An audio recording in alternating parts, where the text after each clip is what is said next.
listening to the Paranormal Chronicles radio show. Here are your hosts, L Davies and Dave Dominguez.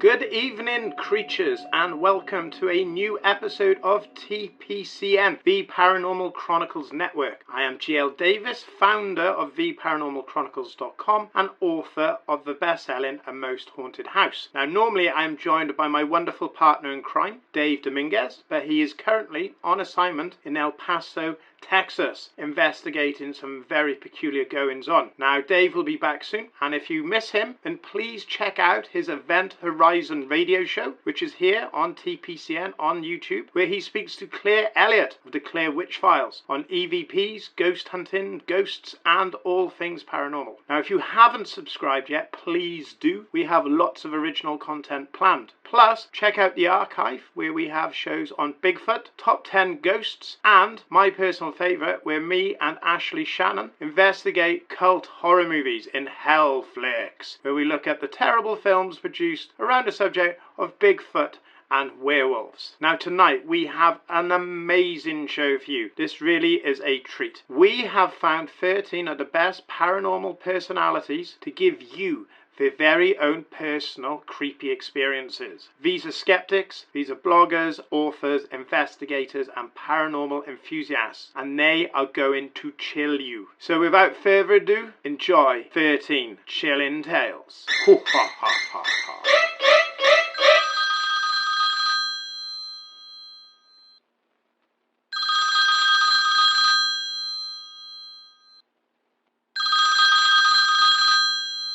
Hi, my name's Claire Elliott. I'm from Manchester and I'm currently researching electronic voice phenomena, EVP, for my MSc in psychology at Manchester Metropolitan University. So I'm fascinated by the psychology of paranormal belief. I still go ghost hunting, but I'm a skeptic. So I'm looking at whether certain groups are more susceptible to hearing something in noise that isn't there than others. So that's what I'm researching at the minute. I'm due to finish, hopefully, at the end of this year. You can check out my website, which is clarewitchfiles.com, and on there you'll see my Twitter account, Facebook, and various other things I've been getting up to. So I also do interviews with people who've had paranormal experiences. So whilst I am a skeptic, I am open to the possibility that the paranormal may exist. So I talk to a lot of people about their paranormal experiences with an open mind, because I'm interested in the psychology of paranormal perception and the way people describe their experiences.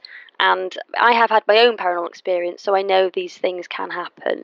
So I'm just going to briefly mention a recent ghost story I heard from one of my friends called Chloe. The title of it is Haunted Hotel, Telephone Calls from the Dead, which is kind of linked to my research as well.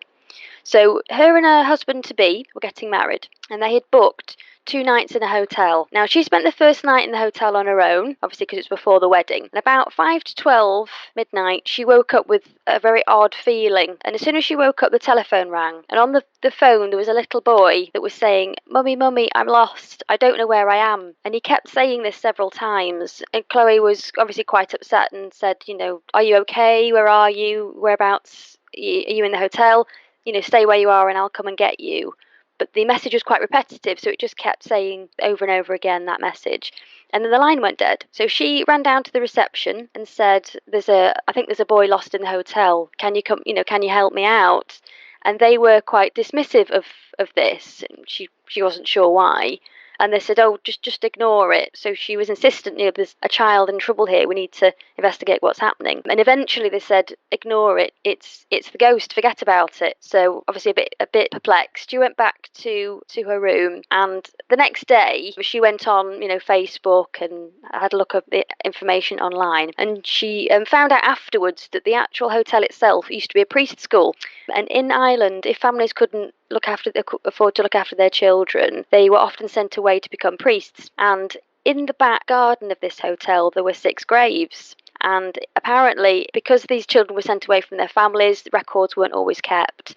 So if any children died in the hotel, it may be that they couldn't contact the families, and so their bodies weren't reclaimed. So they're actually buried on the site. Now, there were rumours, and I hasten to add these are only rumours, that there was abuse that taking place in the hotel. And one of a group of the former residents actually wanted a particular priest prosecuted. Well, she got married without further incident, and when she was looking back at the photos, she noticed there was a light anomaly, a bit like a lightning strike on some of the photos.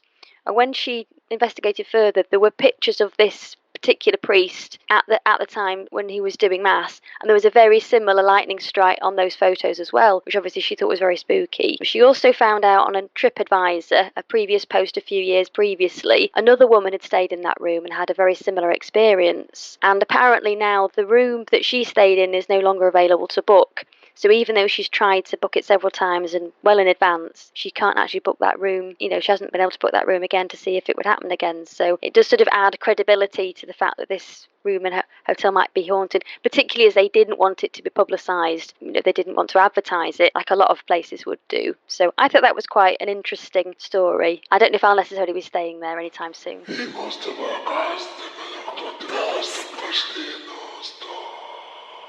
My name is Jennifer Malik. I am a physical psychic medium, paranormal investigator, and resident demonologist for Northern Wisconsin Paranormal Society Limited. I am also a contributing writer to Supernatural Magazine, and I am also a host for Paraversal Universe on the Paranormal King Radio Network. My scariest encounter happened about 10 years ago. I was living in South Florida. I wasn't working with any particular paranormal team. However, whenever certain teams in my area needed mediums to walk homes for investigations, they would call me to come in and I would do a medium walk. This one particular case, I was contacted and I was asked by a paranormal society, and I can't remember their name. It's so long now, but they had asked me to come in and do a walk of the home. So I get inside the front door and I meet, I was with the lead investigator, and I meet with the homeowners. He had introduced me to the homeowners. They seemed really, really nice, genuinely worried people about the activity in their house. Before I started to do my walk, I felt some kind of an immediate pull to the closet to the right of the hallway. And I couldn't figure it out why. And I asked them to open the door so I can look in. And I noticed on the floor, after looking around for a few minutes, that they literally had 2 pieces of wood that didn't match with the rest of the wood paneling on the floor. So I asked the lead investigator or the homeowners, what was down there. They said that they didn't know. So the investigator got the permission to look, and there was the Ouija board underneath the floorboards. So I didn't say anything because I didn't even start my walk yet. They let me walk the home. I walked. Now the way the house is, it's kind of all the houses in South Florida. They're mainly 1-floor houses. There's no second floor. There's no attic. So this one particular home was kind of brown. It was like a ranch style house. So anyway, I'm walking the house. I walked all the rooms downstairs. I walked all the rooms. And in this particular house, though, it was weird. They had a second floor. So, there are houses in Florida that have second floors, but they're rare. I walked through a hallway and I got to the first set of stairs. And I walk up the stairs, and it's about 4 steps. It's 4 steps before you get to a flat surface, and then you have to kind of turn on an angle to go up the stairs. So I'm standing there, and I got my hand on the banister, and I got as far as the first step. And out of nowhere, I literally saw this 7-foot-tall, black, shadowy mass. It had no shape. It had no form. At this point, I'm frozen in fear. I'm trying to move, and I felt like I was stuck, like I couldn't move. I couldn't speak. I couldn't yell. I couldn't do anything to signal for help. About that time, this 7-foot-tall mass came right at me from the steps, and I got hit with this wicked cold spot. This thing literally picked me up and threw me across the room, and I smacked right into the side of a wall. Of course, by then, everybody had heard it, and they came running, and they had to help me up. There was no hole in the wall, and luckily, I didn't break anything, but I did have sprained ankle for at least a good couple of weeks because I didn't know if it was broken or not at that point. I'm standing there, and the homeowners were just standing there, and I noticed the homeowners were smiling at each other. And at the same time, I'm trying to ask them questions about, I'm explaining to them that, you have something demonic here. Have you guys ever been attacked? And I'm asking all these questions, and they're just sitting there smiling. Well, then it hits me because I have this being is now communicating with me. I can hear it speaking to me. Nobody else could hear it but me. And it turns out this thing was actually guarding one of the rooms upstairs because these people had some kind of an altar in their room, in this particular room, where they would actually do satanic rituals and black masses. This is normal for them. And so I looked at, the homeowners, and I was like, how dare you? Who the fuck do you think you are? I was like, you put me in danger. I could have almost been injured or worse, severely injured or worse. I said, you're sitting there laughing and smiling. It's not right when you sit there and you bait people like us, investigators, mediums, or psychics, intuitives, empaths, investigators, clergy. It's not fun when you sit there and you bait us and you don't tell us any history about the home. And then when we walk in, you don't say anything. And I said, you're putting everybody in danger here, including yourselves. And I said, you guys don't need help. You guys need Jesus. And it was after that I had to have help getting into the car, and I had to have help. They had to drive me home and help me into the house because I couldn't walk because I sprained my ankle. I found out 2 months later that Child Services and the church got involved because I didn't know this at the time. Nobody said anything, and I didn't initially pick up on that they had children, but they had 2 children, and when the children were born, they did rituals over the 2 children to where each children had a demonic attachment put on them. After that, I suffered months of retaliations. I would get the sulfuric smells, the smells of decay. I would get physically assaulted and knocked around in my house. It didn't matter if it was day or night. And I found out later on that this particular demonic being was in fact one of the 7 devils, one of the 7 princes of hell. And I had to get a Catholic priest to come in and bless my home. And finally, after the home got blessed, all the activity stopped. And that still gives me anxiety when I talk about it to this day, because I don't like calling up those energies in a way, so to speak. It causes me it's changed my perspective on how the demonic work. And it's to the point now where I sleep in our bedroom and I have to have at least 2 to 3 night lights on as a result of my encounter. So that's all I have to say, and that has literally been my most scariest negative experience ever.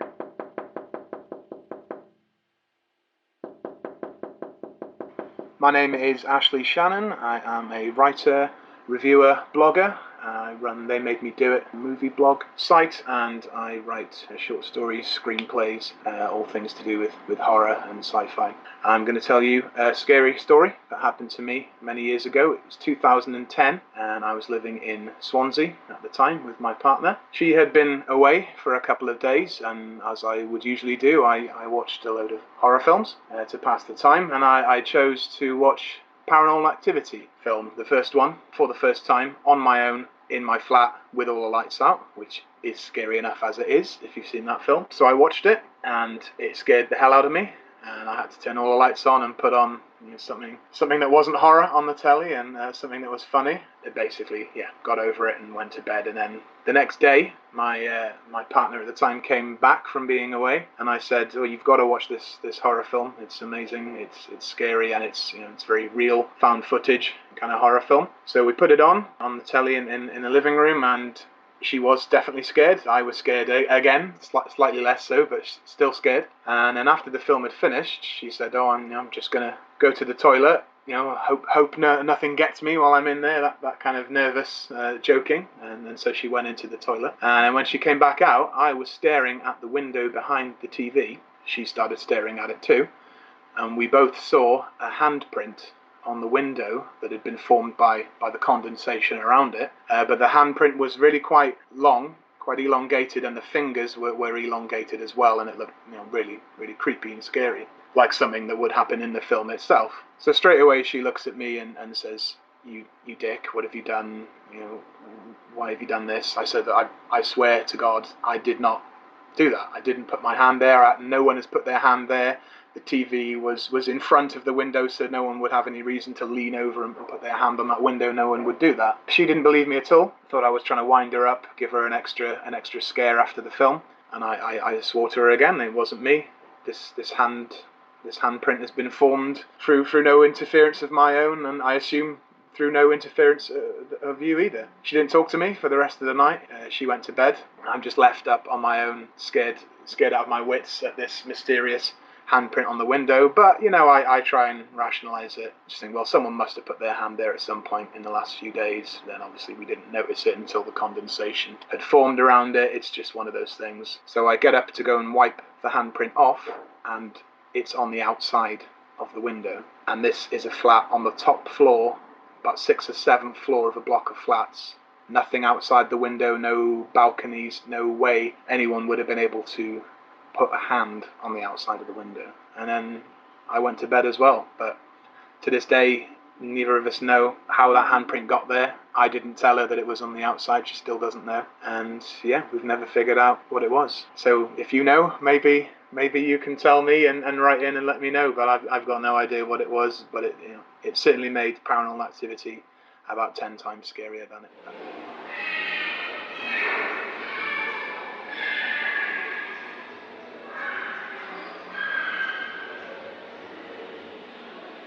Hi, my name's Nikki Davis. I am the lead investigator of Devon Ghost Adventures down here in sunny Devon. I want to tell you a little story about a place that we were lucky to find and a quick story behind it. Now in Devonport, in Plymouth, very historic part of Plymouth, there stands the Crown and Column. It was built in the 18th century as a lodge and a boarding house. It looks exactly the same today as it did back then. And the story behind this building is when it was a lodge and boarding house, people used to actually go there and die. And just across the road is Devonport Guildhall, where they have the cells and the mortuaries. So people used to die in this boarding house, and their bodies would be taken across the road. Well, this place turned into, over a period of quite a few years, into a public house. Over a period of time, this place has obviously changed hands many, many times. Well, in the last 100 years maybe, the place has been left empty on many occasions. There's always been stories of ghosts and dark spirits and poltergeist activity. Well, how we got to go into this place was the lady that owned it 3 or 4 years ago. She had brought it, and then she'd moved in. She was a single parent, 2 boys. She'd run a pub before, and she'd heard the stories, but, money was tight, the place was cheap. So she moved in, she opened the pub, and on her first night, everything went great downstairs. The boys went home because they were a bit older, so they didn't live with her. She then went to the top of the house. She turned out the lights. She got into bed. About an hour later, she could feel something. Wasn't quite sure what it was. And just as she rolled over, the quilt started slipping off her bed. At that point, she got up. She put on her clothes. She walked out. As she walked out, the bedroom door slammed behind her. She walked out of that pub and she never went back. So 3 years later, I happened to have a conversation with her in another pub that she was running.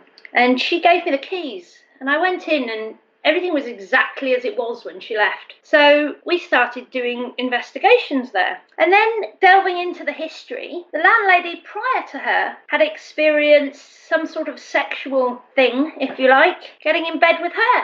And that's why they sold. So I thought I'd go and lay on this bed. Damn thing didn't want me, did it? Gutted. Anyway, so what we did, we got all this equipment in. We had the ghost box going, just the team, 5 of us. This building was just really eerie.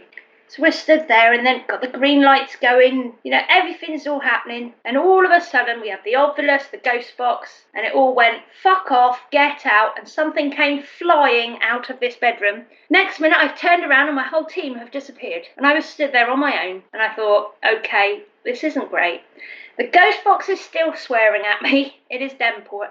They do a lot of swearing in Devonport. And at this point I thought, I need to come back. So we did an investigation there, and whatever is in that building isn't that fond of men. Very fond of women. A lot of stories of bums being touched and all sorts of lucky things like that. Except it didn't like me, so I never had a chance. And one night we have this chap come along, total disbeliever. And we just stood there, and all of a sudden, he goes running out the door.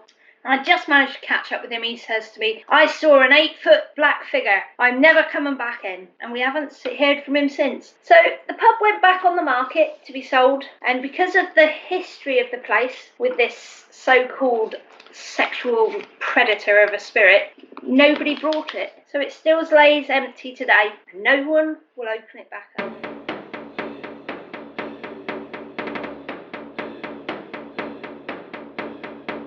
Hello there, my name is Kat Hobson. I am the host of Paranormal Experience on WCJV Digital Broadcasting out of Youngstown, New York. I live in Birmingham, Alabama, and I'm a paranormal investigator. The team that I work with is called Spirit Communications and Research.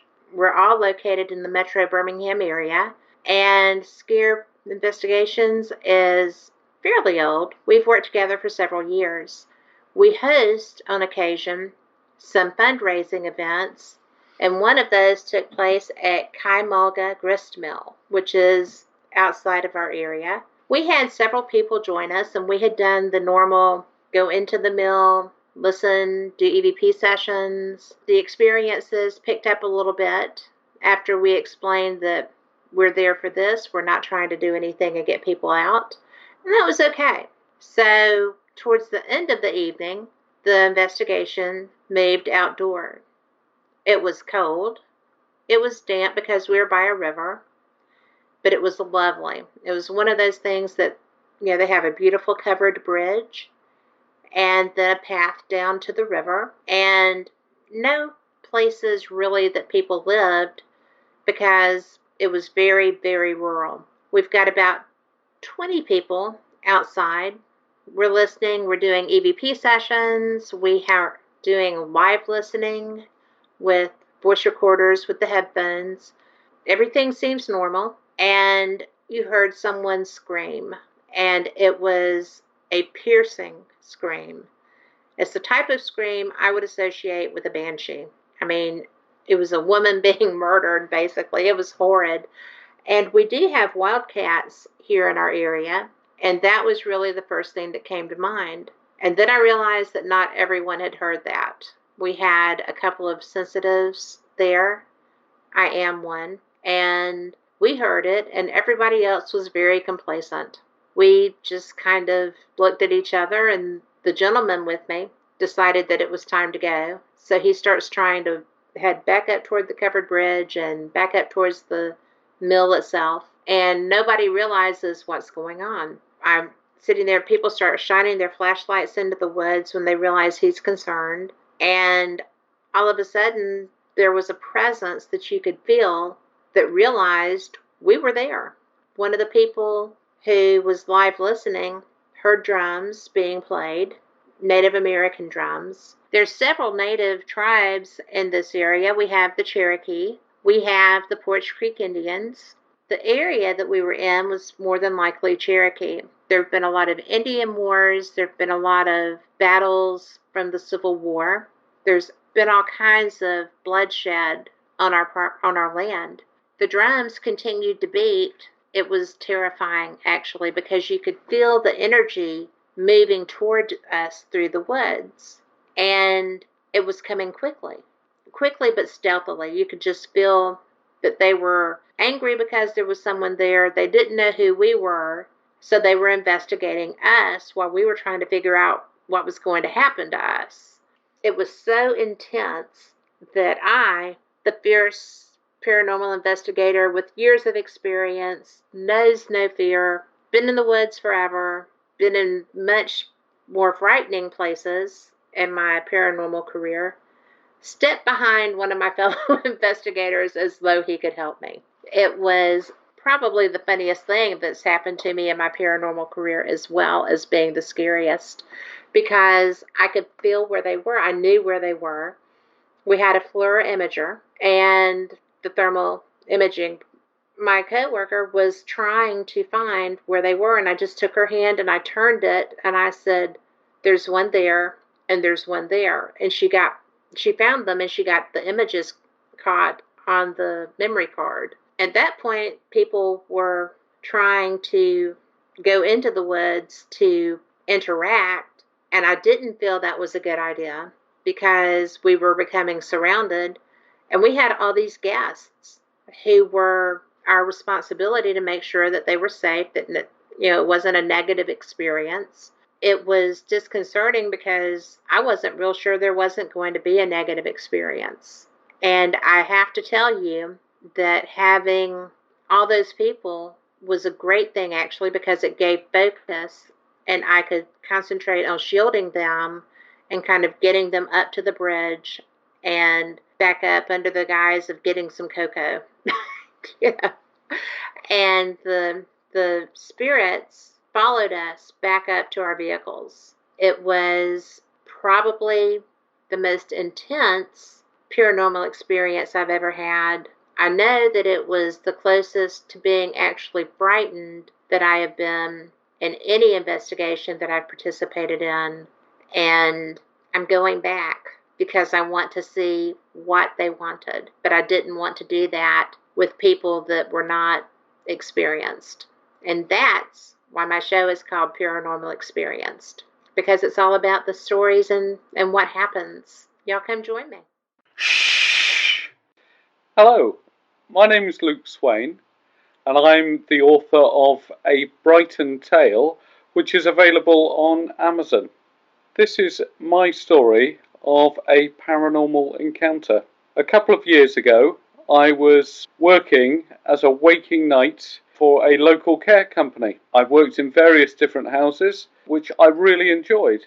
However, one night, 2 years ago, around this time, unusually, I was sent to a house in the heart of Pembrokeshire, which was a 16th century farmhouse. Driving up there late at night, it looked very charming with all the lights on. I was brought into the house. Probably about 10 minutes later, all the residents had gone to bed and the staff, so I was there by myself.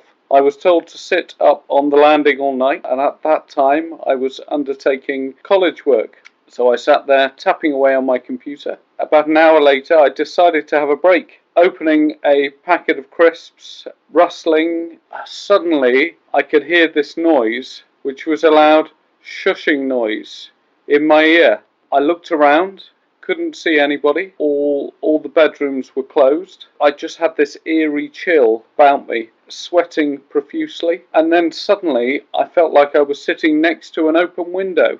But where I was sitting, there were no windows, not even close to me. It was a very unusual and eerie feeling. Now, I chatted to my boss. He didn't want to talk to me. However, lots of employees of the company had said they had had similar sensations and could only describe them as a paranormal event. However, I went to speak to some of the staff that actually lived there, and they said when it was a house before it was used as a residential setting, a man used to live there who got into terrible debt. His wife had left him, and he hung himself probably a very short distance from where I was sitting above the stairwell. And they had told me they had felt similar sensations when they were there and had similar events when they were there. But obviously they didn't make this headline news when new people were coming to their houses, as a lot of people had mysteriously declined to work there. I have never been back there to this day, and after my experience, I never will again.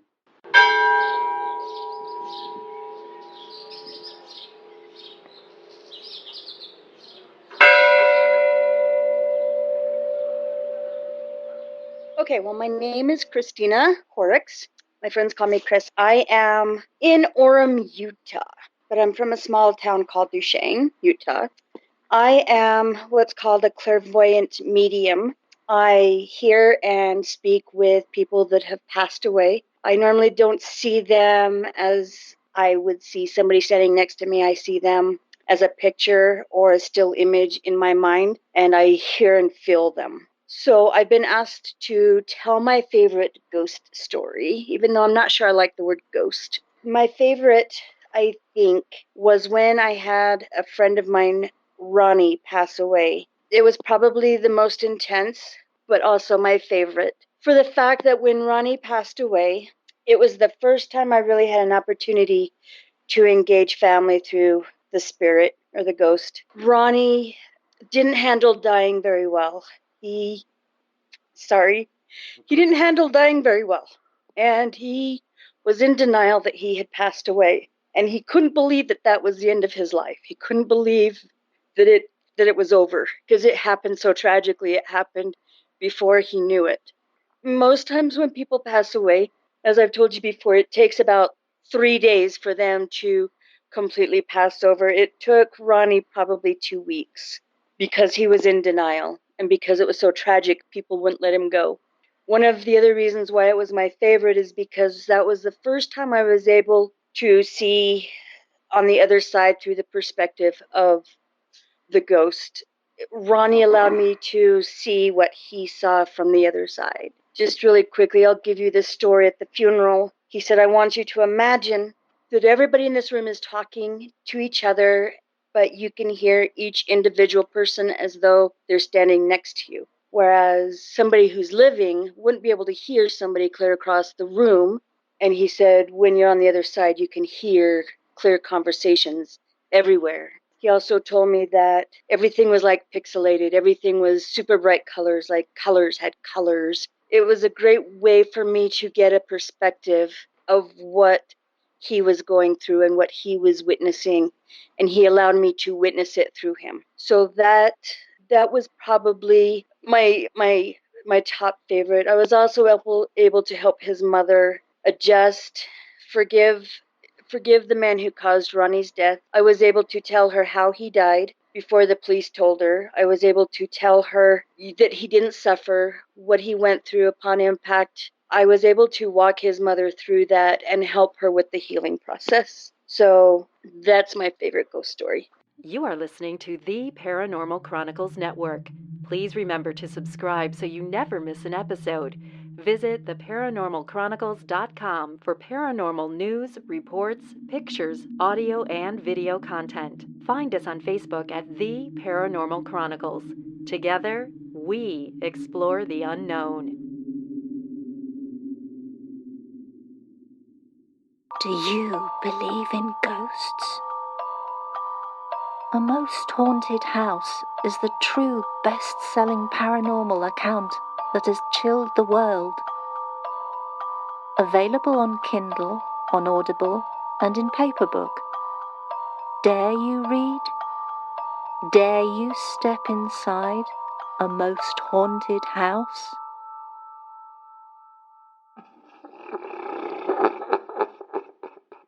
Good evening, creatures. It is I, Gavin. Now, if you're enjoying our show and would like to support us without chilling your bank account, then when you shop at line at Amazon, simply head to theparanormalchronicles.com website. Click support us on the left-hand side, follow the link to Amazon, and shop away. Your goods won't cost you any extra, but we get a few pence and a few cents as a commission. Think of it as a tip jar, and your support will help us chill, thrill, educate, and entertain for future broadcasts. Next time you shop Amazon, think theparanormalchronicles.com.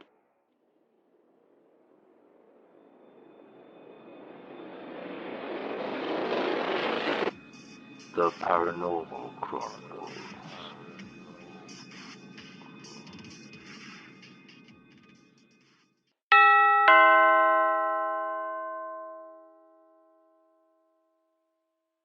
Hello there, I'm Jo Banks. I'm from Hartlepool and I'm a paranormal investigator. I deal mainly in private, confidential cases. I'm the leader of Hartlepool Paranormal Investigators. I also run Paranormal Investigators Hub, which is a global community on Facebook. It only seems right to begin with how I ended up writing this. I would never have dreamt up such an adventure just 6 years ago, and this is how it all began. In 1988, my father began taking me for driving lessons. We always seemed to end up over the headland area of Hartlepool. We would often park up and watch the rough seas, and Dad would tell me about stories of his childhood and how life was so hard for him. We would park up one particular street for no reason, and we would both question things about the street, casually saying like, I wonder what this large building with no windows is in such a quiet, out-of-the-way street. It looks like an old picture house. Jump forward 20 years. I'm now married with children. My father had died, and my life was now a lot different to what it was back then. I was driving on my way to do the grocery shopping, and you know when you're in autopilot and you're just driving along to your destination, but then you can't recall how you got there. Well, I found myself sat in the car with my engine turned off, and I'd found that I'd subconsciously driven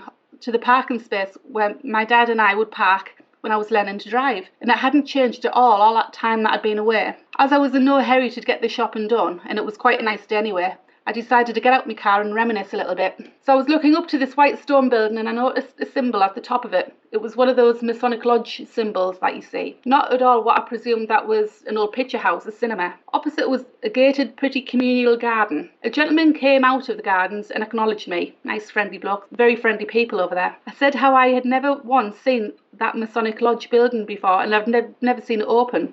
We got talking and he told me how old it was and how it was once a church of all things. He said that the houses all in this area were very old. Now folk would say how they'd seen spirits of nuns, the infamous grey lady, passing the street early on the morning, 4 o'clock in the morning, say. And I thought to myself, what a lot of old rubbish. I thought, ghosts, don't be so stupid. Anyway, I returned home and looked up this Masonic Hall and the church at the end of the street. St Hilda's Church was the church that was at the very end of the street. I found it all very interesting and that the nun whom the church had been named after was so iconic. I returned to the area and the people living there were all very friendly and very interesting. The more I asked about the buildings, the more I was intrigued. After a while, I was hearing stories being repeated about spooky goings on. Before long, I found that my curiosity in all these ghostly tales had peaked. Why were all these quite sane-looking people coming out with such tales? In some cases, I found that they would recount to me some odd occurrences and they would get really quite emotional. It seemed that the paranormal is such a topic which is only for fools, and most of these people had never told anyone about their personal experiences. I was in no position to judge, and seeing how totally convinced they were of the paranormal activity, I thought I would delve deeper, keeping an open mind. Experiences. Word must have got out that I was interested in ghostly tales and the buildings, locations here, which had experienced so much, and I was keen to hear other people's experiences.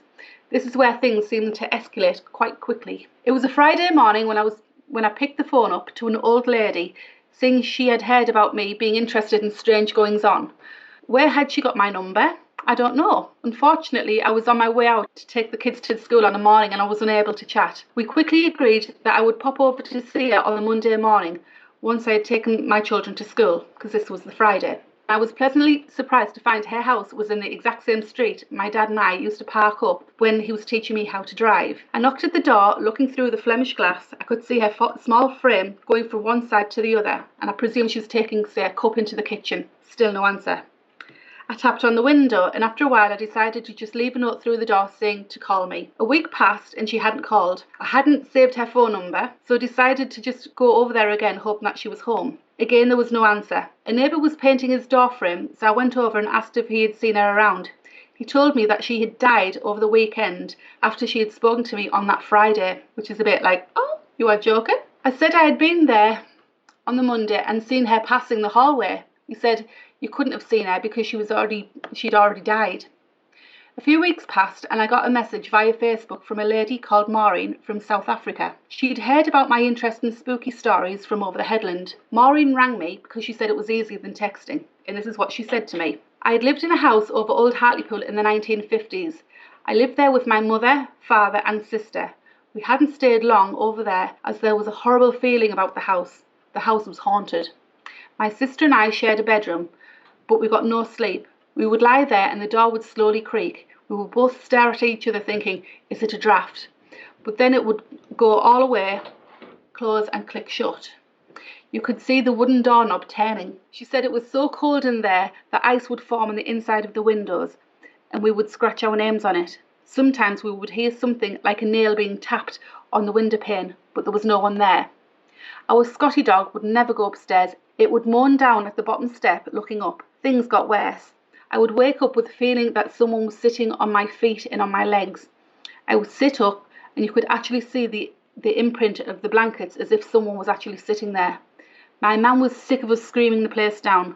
The last time was when my sister was lying next to me and the blankets were flung off us and she was dragged out of the bed by something invisible. This only seemed to happen in our bedroom, but who knows? All I know was that we soon left and we were told never to tell anybody about it ever again. I was quite taken aback. You hear these things in horror films, not in little old Hartlepool. I wrote it all down and thanked her for her time. Now this is where it gets very odd. About 2 months later, I got a message from a woman in Montreal in Canada. She was going to be coming over to Hartlepool to visit her relations. She said that in the 1970s she lived in Hartlepool and had a very scary, spooky house. You know what's coming, don't you? She said that they had owned a white West Highland dog, a Scotty dog. It would bark at nothing and would never go upstairs, no matter how much she would playfully call it. Her bedroom was always very cold. She said that they owned a white Highland Scotty dog. It would bark at nothing and would never go upstairs, no matter how much she would playfully call it. Her bedroom was always very cold. She would hear tapping on the window. Her duvet would end up on the floor even when she'd made the bed up and had just left the room. She said that her bedroom door would close very, very slowly and then click tight shut. Everything sounded so very familiar to me. I asked her if she knew any people who had previously lived there, if she had any connections with anyone from, say, South Africa. Back then, you didn't talk about such things, or you'd be sent to the funny farm. I asked her what her address was. It was the same house that Maureen and the old lady had died in. Was this a coincidence? I decided to dig a bit deeper. These two women, who both to this day don't know of each other, were having some kind of joke on me. Then it needed to be further investigated. I drove back to the house, looking at the windows, which all had the curtains drawn now. How could I get in to have a look inside, just to see if I could myself feel or witness anything? Then it dawned on me as my eyes focused on the for sale sign. Could I be so daring to pretend that I wanted to view the house with a view to buying it? Of course I couldn't do that. That was just too extreme. Instead, I decided to look into the land registry to find out more about the house. Finding out information proved not so straightforward, and slowly I was gathering information on that house which was anything less than mundane. It transpired that the house itself was one of the very earliest homes on the headland, built even before the street was, and the imposing St Hilda's Church, and before the imposing St Hilda's Church was even built itself. I read that the small chapel close by the house was used for baptising the local villagers and maybe for witch trials. If anyone refused to be baptised and work the land for the church, they were taken to the cliff nearby and flung over. Nuns would pass the house every day, early on a morning, going to the monastery at the seafront, and return each evening, as their second church was further inland than where St Hilda's now stands. Not far from the house was a cemetery for plague victims that a century later more graves were put on top of them. These were mainly for women and children due to the shortage of space. This turns out to be the communal gardens in the street. The house was once a blacksmith's, making not only horseshoes but tools for the monks and local villagers to farm the land. It later became stonemasons. I read that often they would have one room for the bodies laid out for loved ones to show their final respects, while the other areas were for carving the gravestones. It later became a general store, off licence, and then a newsagent's. A popular character who owned the newsagent's died when some school children banged hard on his front door while he was at the top of the stairs. He turned in surprise and fell down the stairs, and he broke his neck and he died. The house has been altered in height and moved further back some 6 feet to allow more access for traffic, I presume. Quite a busy little house to think of possible bodies being laid there waiting to be buried, and a known death on the premises in the last 100 years. Months passed and the house was still empty. It was still for sale. I left notes through the letterbox for whoever had the keys to please contact me, not saying why. I decided that there was only one option.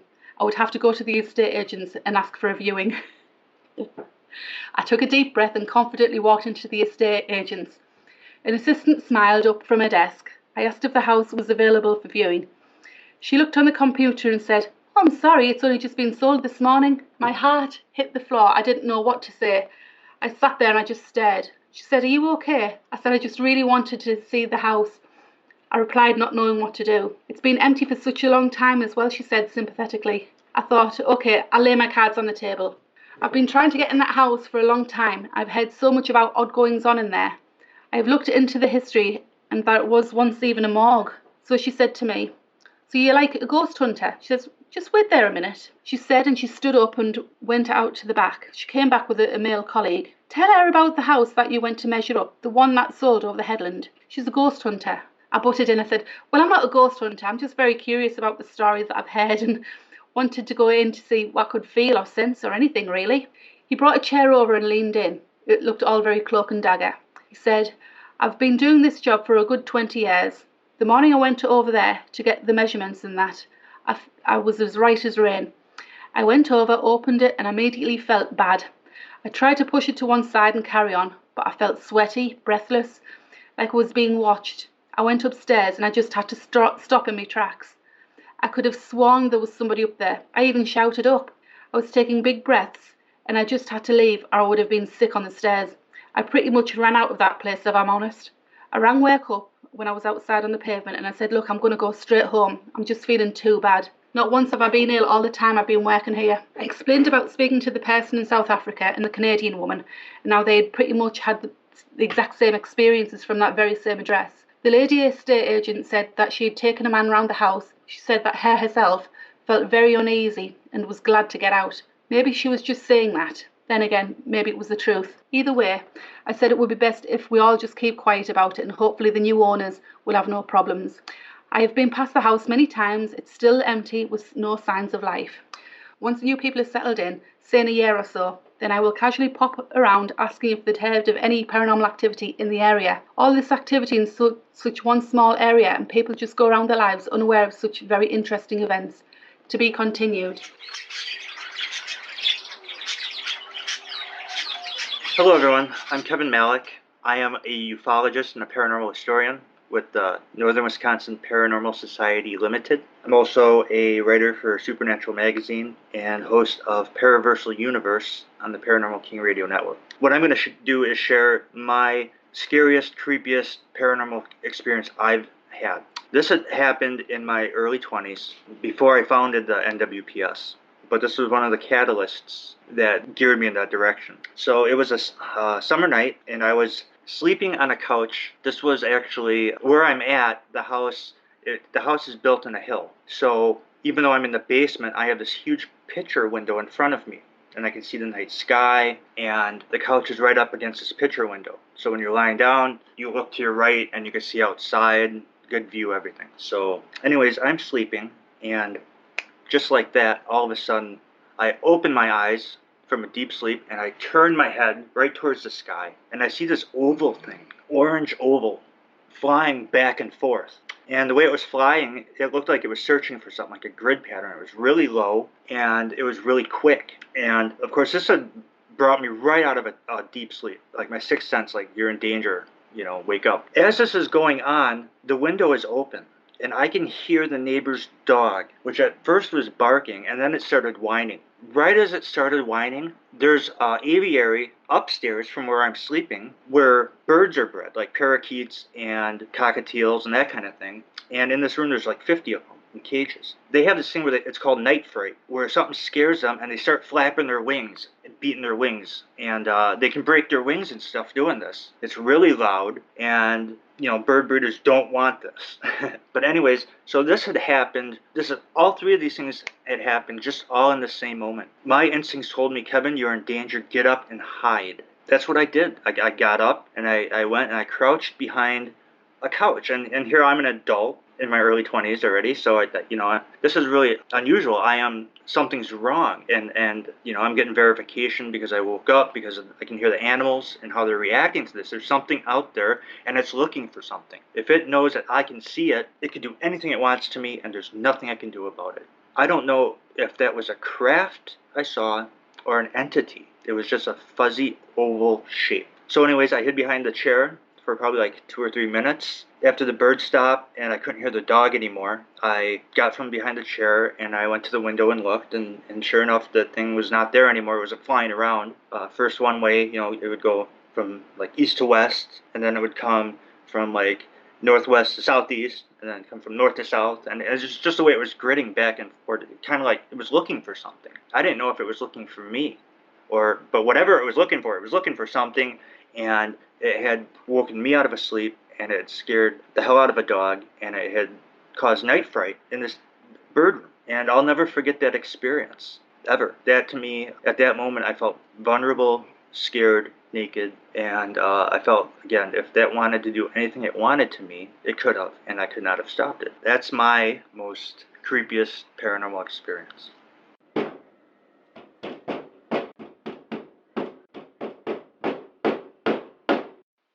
Hello there, my name's Steph. I'm from Lanarkshire Paranormal, www.lanarkshireparanormal.com. and I'm going to tell you a story which happened to us in one investigation we did. One of our most popular investigations that we do is a semi-derelict swimming bath in Govan Hill in Glasgow. Now, when you go in there, it's the paint stripping off of the walls. It's your proper derelict sort of atmosphere, and it was once used as a morgue in World War II.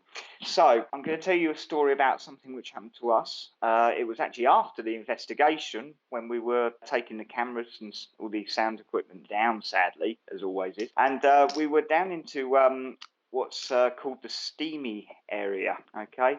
And this is an area where many years ago, normally the housewives used to go to do all their washing, big machines and things like that. Parts of it is still there. However, a lot of it is just sort of empty and used for storage at the moment. So we were in there taking the cameras down. It was about just after 3 o'clock in the morning. There was 3 of us in there, and as we were in there, there was this banging. The banging seemed to come from like all around us. We couldn't quite pinpoint an area where the actual sound was coming from. It sounded like we were engulfed in this sound. It was a very loud bang bang. So we thought, well, while we're there, we'll call out and see if it responds. And as we were calling out, it was. Shortly afterwards, we were surrounded by what appeared to be shadows, sort of almost circling us as these bangs were going off. Kind of got the impression that what was there was actually trying to sort of frog march us out of the area, if that makes sense. That lasted for about 5-10 minutes, and then after that, they faded away. The banging still continued after the shadows faded away, but then that slowly stopped, and before you know it, it was dead quiet again. The atmosphere, the levels, well, the atmosphere in general just seemed to rise again, and it was all done after that. So creepy. Yeah.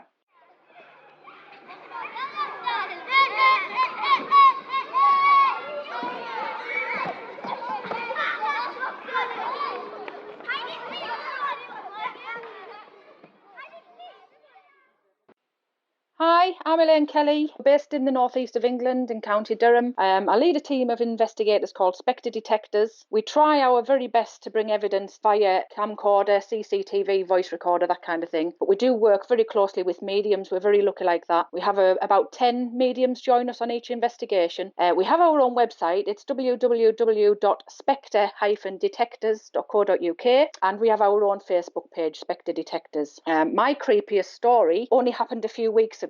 We investigated a little Victorian school. It's now a community centre in Croxdale, which is in Spennymoor, County Durham. It was just a late booking. We didn't have it booked very long. We just kind of slipped it in there. We went one Friday night. We've investigated it many times before. It is haunted by children, and they're always lovely. They're like very playful. But this night, things took a little bit of a more sinister turn. We were investigating it as we would normally do, and 2 people took themselves off into the kitchen area, closed the door behind them, started calling out, trying to communicate. They started communicating with a nanny from there. She wasn't very nice, and the door opened itself. So we didn't really know anything further until they came running out swearing. That was the start of the night. Then we just started to communicate as we do, started doing a little bit of a seance, and the children came through, and we were wary of this nanny. She really wasn't very nice. A bit later on in the evening, things took a little bit of a more sinister turn. The feel of the whole building changed. Got the spirit box out, and we were swore at a few times through the spirit box, and we were told to get out. So that was a little bit worrying. But anyway, we carried on with the investigation, and one of our team's father came through the Frank's box and again warned us to get out. One of the mediums picked up on a dark entity cowering in the corner at the back of a room, and the children had obviously all disappeared by then. The whole atmosphere in the building changed. It went from a very nice, playful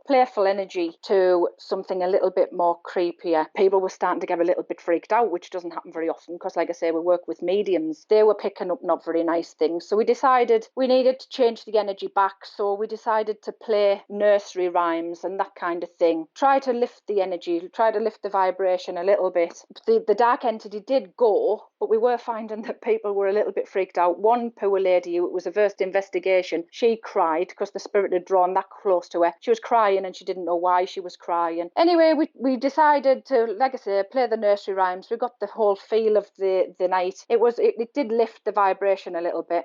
We went outside and we took some photos. We did catch some really, really good spirit photos of what looked like children in the distance. I caught a man's face on photo looking through the glass at us in the yard area, but we did decide to cut the investigation quite short because people were just that little bit wary of what could happen if we'd stayed there. And as we said the closing prayer, because we always start with an open and protection prayer and we always finish with a close and protection prayer, so nothing follows us home. And as we were saying the prayer and we finished with the Lord's Prayer, a door opened somewhere in the building because we heard it again.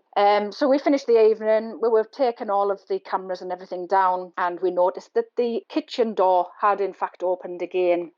So that was fairly creepy. But we have promised to go back there very, very soon because I think we've got a little bit of unfinished business there. But after because we always assess the footage, we always do, and we've caught some really, really good evidence. We've caught what was said on the Frank's box. It is available on YouTube, not all of it because there is language on there, and I don't like to put swearing on there. So we have put the cut version on there, and there is CCTV footage of the light anomalies and the orbs that were everywhere in the room. But that's probably, I mean, we have investigated some really creepy places, but that was a really sinister night, and we didn't think that it was very nice what was there. But the Victorian school has got a little bit of a dark past because it was built for the mining community, and the miners, obviously back in the day, the children did used to get poorly and die young, and if the children were dying, if the miners sent the children to school and they died at school, the state paid for the funeral. If they died at home, they had to, or that's what we were told. So we don't know whether that's why there's a lot of children there. But we did pick up on quite a bit. There was a lovely caretaker there. There was a teacher there. There was a not very nice nanny there who wasn't very nice to the children, was obviously in the wrong job. And there are other children there. But we have investigated there on numerous occasions, and we have caught a little girl who is scarred by a burn from the kitchen. So the mediums did pick up that the nanny had a little bit of something to do with that, and what was supposed to be an accident maybe wasn't. But again, we'll never be able to prove that. And that's it, really. We are going to go back and we're going to see what we can pick up hopefully next year. Hello, my name is Dale Boswell. I'm just a country singing, ghost chasing, Bigfoot hunting researcher, but I do have a ghost story. Actually, this took place back in the early 70s. We were living in beautiful Eufaula, Alabama. Man, it's if you've never been to Eufaula, wow, you should just drive through there. You know, it's just gorgeous. One of them you can just drive straight through the middle of town and just say, wow, look, this is something out of Mayberry. Anyway, we were living in a kind of a big house. You know, all those houses back in those days were really big, and they've still got a lot of them there in Eufaula, just historic homes. You know, and it was so big we actually we didn't go upstairs. You know, we just lived downstairs. It was an old house. It set up about 3 or 4 feet off the ground, young block pillars, one of those type houses, and we were just right on the sidewalk, right at the edge of town, right where the street lights start. Every once in a while, the lights in the hallway, you know, had a lamp in the hallway, and it would flicker on and off. We never thought much about it. You know, we'd laugh and you know, make little ghost jokes. Never paid much attention to it, but of course we were scared to go upstairs because it was always dark up there, no furniture, always dusty. You know, and that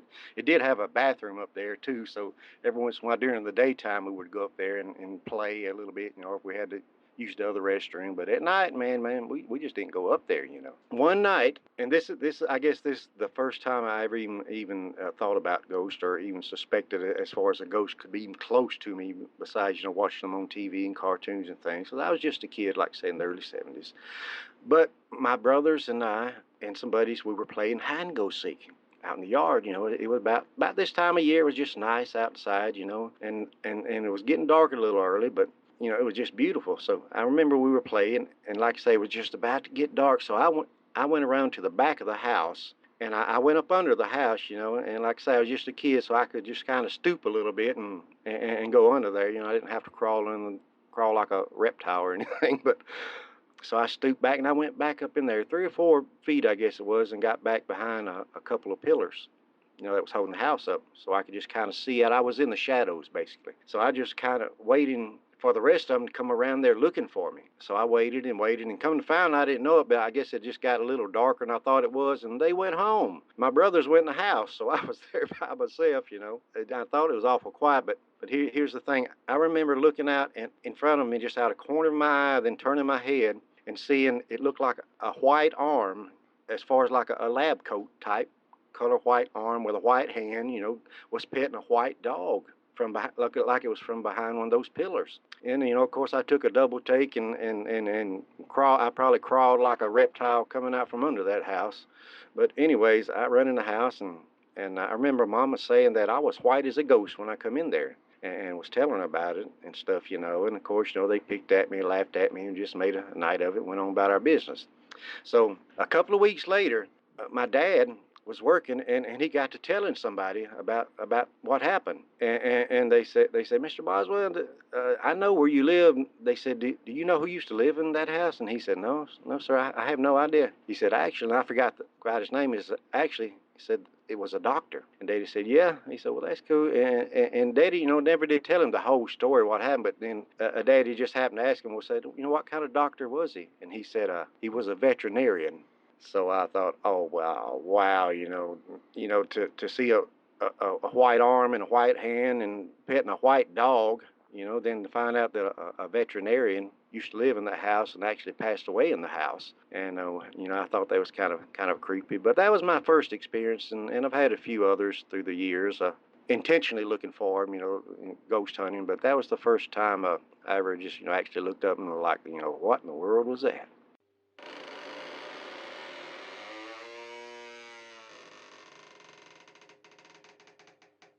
Hi, my name is Melanie Farley, and I am with Requiem Paranormal. I'm a part owner. My story is actually not really mine, but is my son's, who is an avid paranormal freak himself.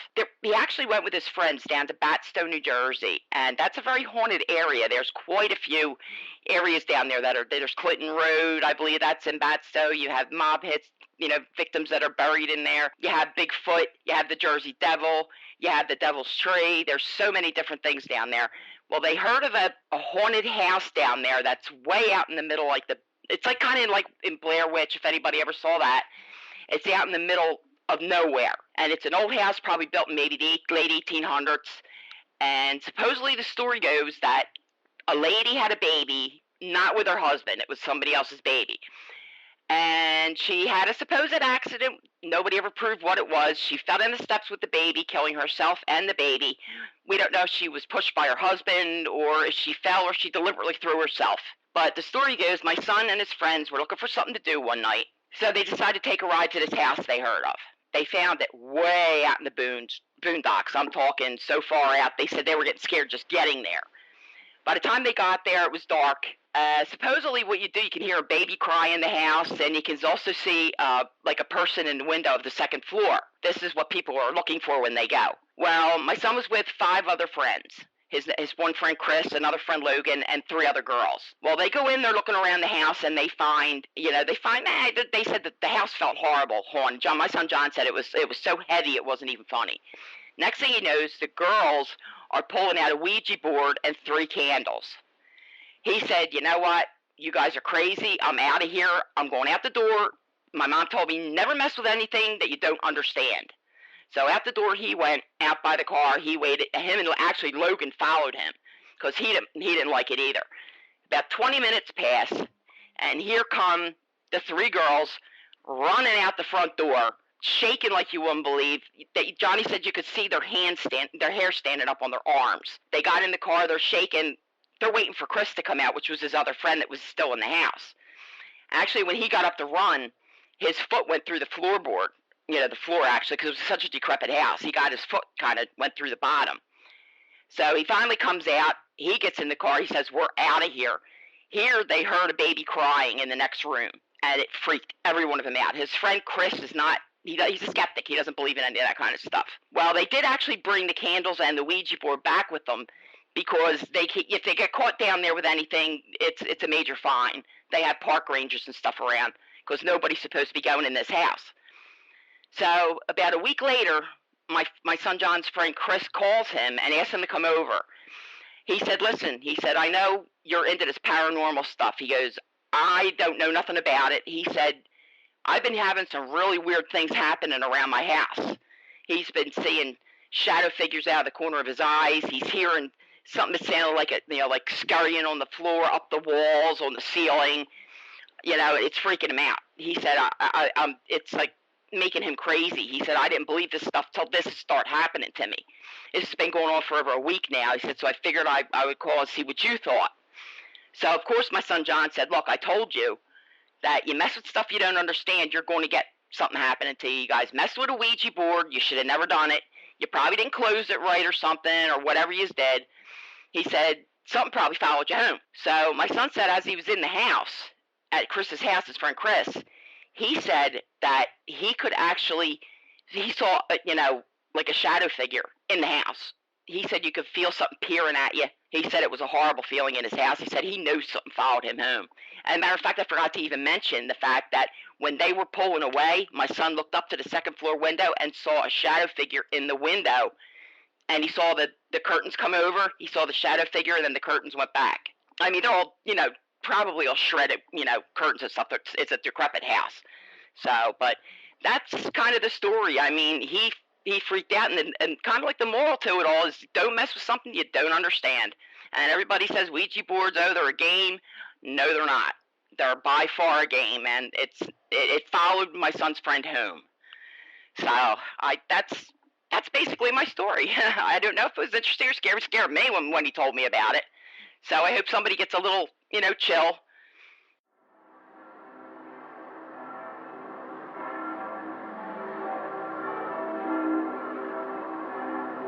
I do hope you enjoyed all our terrifying tales tonight. I'd like to thank our guests for sharing their paranormal experiences with us. But being TPCN, we still have one or two little surprises up our sleeves. First of all, people say to me, have you ever been frightened?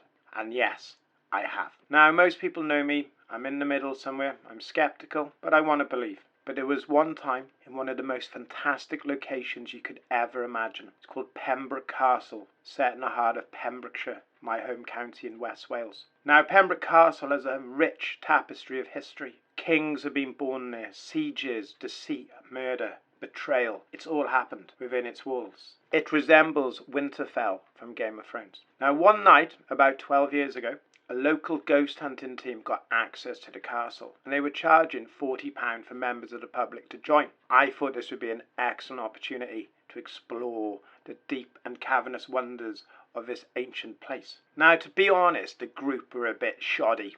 They took our money and they weren't very interested in keeping us entertained.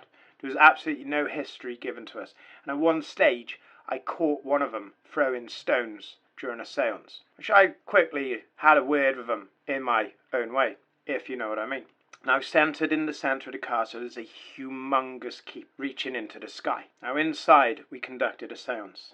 There were 7 of us, including a medium, who wasn't very good, if I'm honest. Now, in the gloom, in the dark, we stood there hand in hand, and the medium was doing her thing, her gimmick, shouting out names, random facts, when I smelt something quite awful, and I thought, somebody's farted. Honestly, somebody's literally filled their pants. Now, my very good friend Gwyn was on my right, and a lovely young lady from London called Emma was on my left, holding my hand. And Emma said to me, oh, what's that smell? And I said, in my own way, because I have Tourette's, as many of you know, wow, somebody has shit themselves. There was a few chuckles. Now, in the darkness, in the centre, blacker than black, I could make out a black shape almost the size of a big boulder. And I watched in amazement as it uncurled. And I just thought it was suggestion. I'm on a ghost hunt in an old, ancient, 1,000-year-old castle. I just believed it to be my imagination running wild. I watched this thing unfold, and it stood, man-sized, about 5 foot tall. I'm only 5'6". I'm no giant myself. And this thing stood in the middle of our circle. And the smell was awful, absolutely horrendous. It was a mixture of poo and something rotten. It was absolutely horrendous. And I remembered the suffocating effect it had on me. Now, this figure in the middle moved, and it kind of blended in with the dark, and then it kind of reappeared. And somebody said, there's someone in the circle with us. And I thought, okay, this is quite interesting now. Now, the medium said, oh yeah, don't worry, it's a man called Andrew. And I thought, whoever this is isn't called Andrew. This is something very strange. Now, my good friend Gwyn, who's to my right, he is an excellent investigator, but unfortunately he's probably the most skeptical person you will ever meet. He's very rational, which makes him very good. He gripped my hand so tight I thought he would break it, and I looked, and this thing was literally inches away from his face. and he squeezed my hand, and he made a noise of panic, and I was like, good grief, what's happening? Then this figure moved, and it came right up to my face.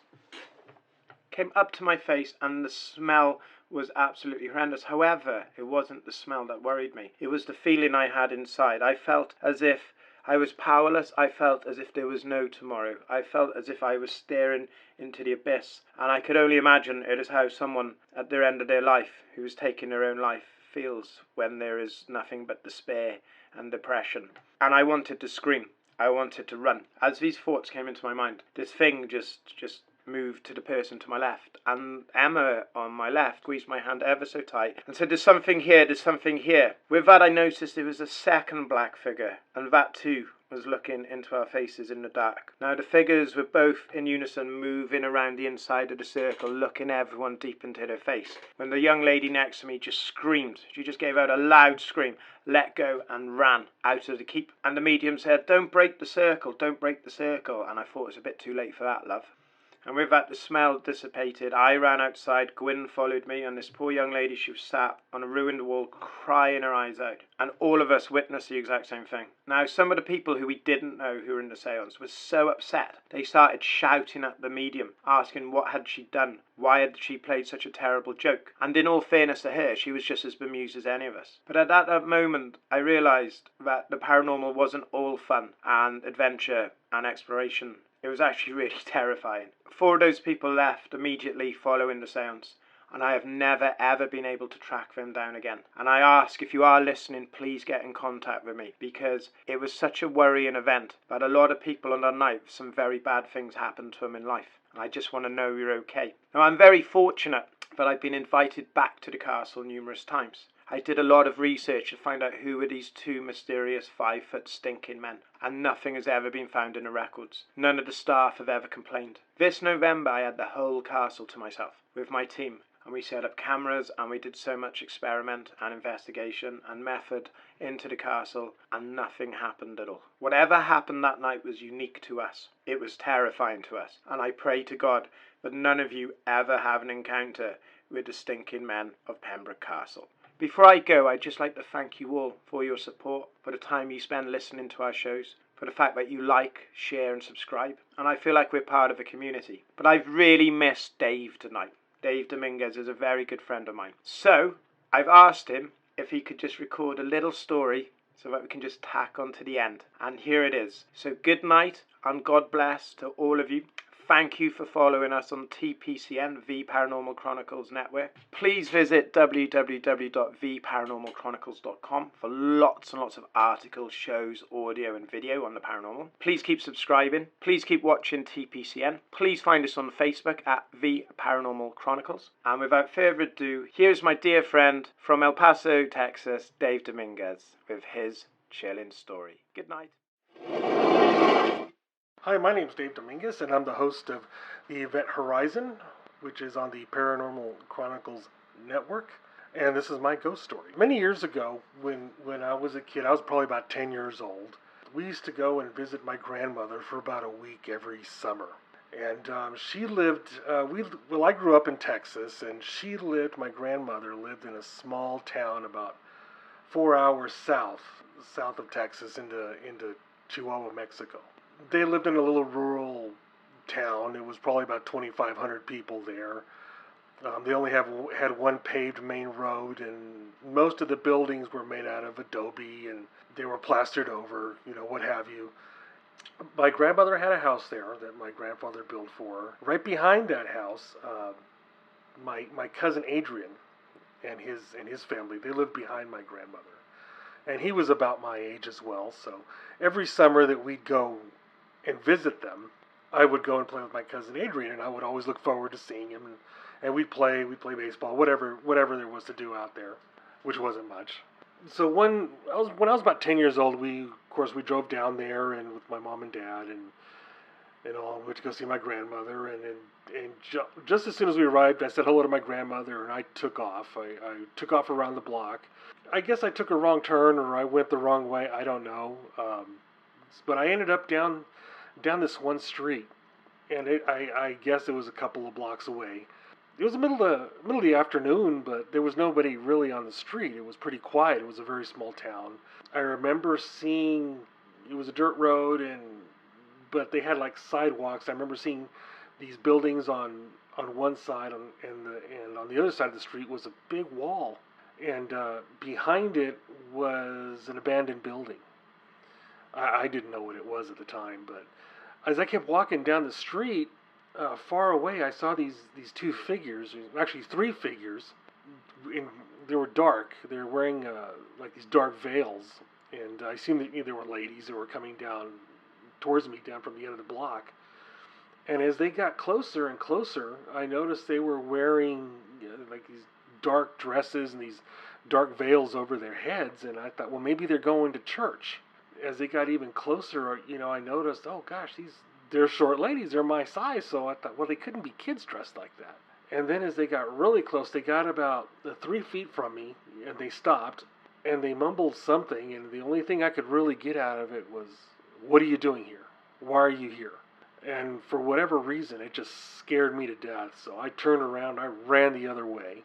And I ran all the way back. I ran to my grandmother's house. I ran into her house, and I ran into her kitchen where her and my mom were sitting at the kitchen table talking.